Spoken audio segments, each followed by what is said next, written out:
Da da dum, da da da da da dum, da da da dum, da da da da dum. Hello, guys, and welcome to the start of a new series. Some of you may know this game, some of you may not. It was popular on YouTube about a year or so, give or take a couple months ago, for about a month or two, and then just kind of fell off the face of YouTube. And I am obviously going to be the channel to bring it back. So, this will just be an introductory video of me making my character, getting into the game, and then getting to our first town. So guys, what class should we choose? If you've never seen this game before, by the way, this is Cube World.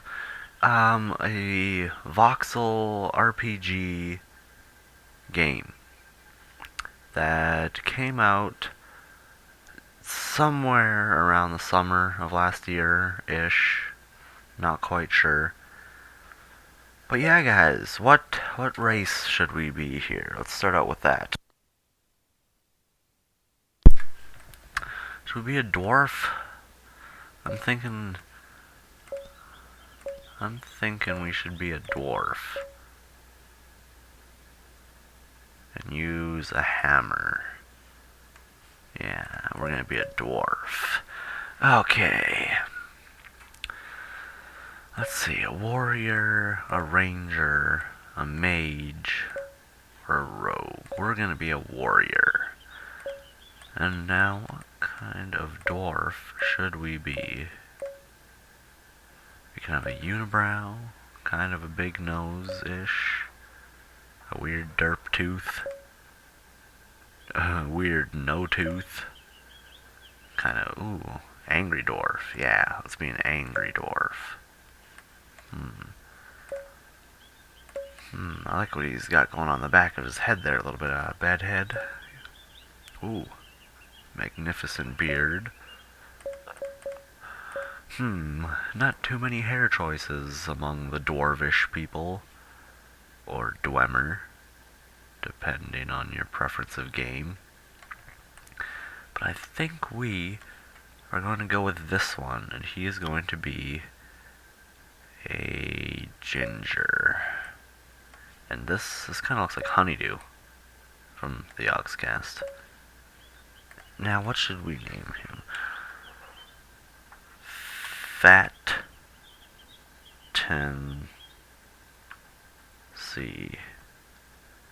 Instead of fantasy, he's Fat-NC. Fat-NC. Because he's a dwarf and he's kind of fat looking. Maybe. No, we'll just name it me. Fantasy. Now, let's get in there, guys. Oh, apparently I have worlds still from when I used to play.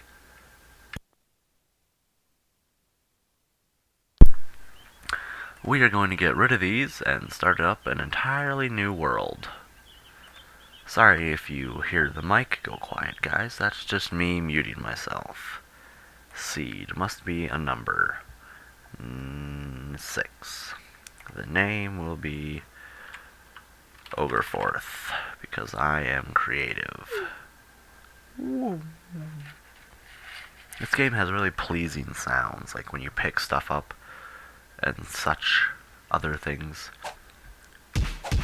Oh, oh, oh, oh. We're being attacked already, guys. I believe we might have just died.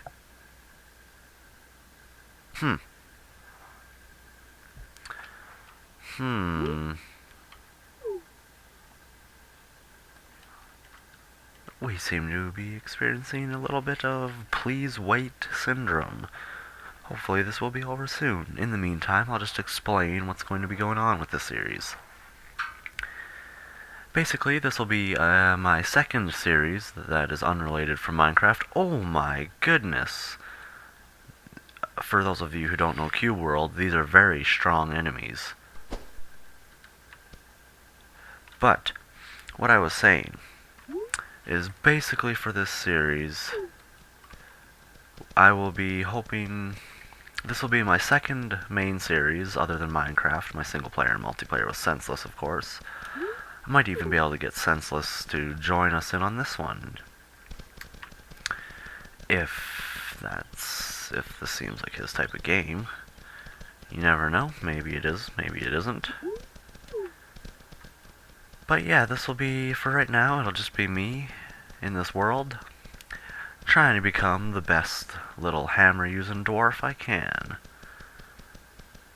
Now, this episode, as I said, is just going to be an introductory and will end as soon as I make it into this town. But let me just explain a couple of the game mechanics here. So, down at the bottom there, you see you have your mouse 1, which is a light attack, and then you have mouse 2, which is a heavy attack. To pick things up, it's E, like most games. Are these bad wizards or good wizards? Wizards and witches are about the strongest things you can fight in the game because of their magic damage. You gotta be careful there, guys. And you also have a dodge button, which is the middle mouse, for those of you who get this because I play it. You can attack near anything except for creatures that come from inside cities. You also have a climb button to traverse the terrain by hitting control. And these here are what you revive at. You can revive currently without penalty, other than them normally being quite a distance away, or at least a moderate distance away from where you originally died. So, you'll most likely lose out on the boss fight, assuming that's where you died, and may even have to come back to that boss fight and have all the creatures inside the dungeon respawn once again. The Lands of Langar. So these are the cities here. And if you're wondering what I'm doing right now, is I'm collecting pumpkins to make food. All these items are used to make food, whereas this here is used to make your potions. Well, a type of potion. You can't carry any more of these items, which means I am full. Now you also, as you start off, each different class comes with a couple of different weapons, because each class has its different types of weapons. So I could do a sword and board method, or I could do dual wielding swords, or a two-handed weapon like I have. But I think I'm going to stick with the two-handed weapons.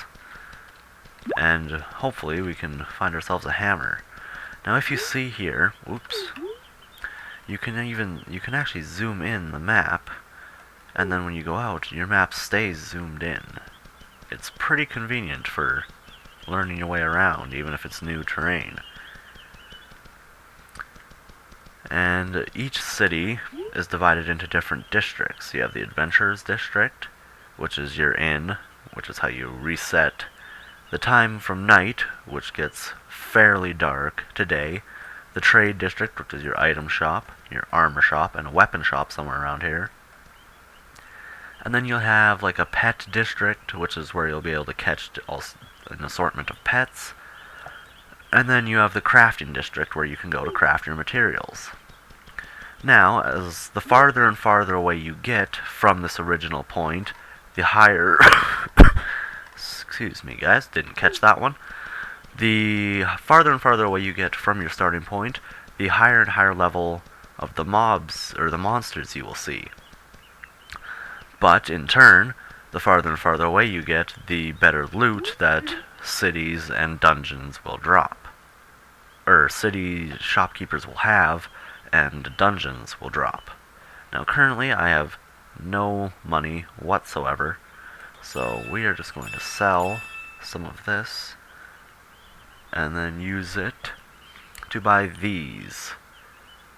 Which, these are how you make potions. You need these to fill them up with water and make potions with them.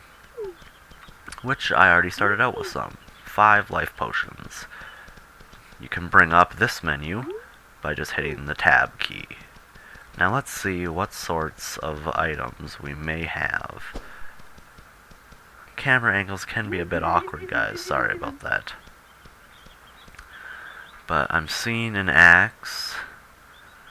And this plus 14, plus 5, this all depends on your power level, which is right here.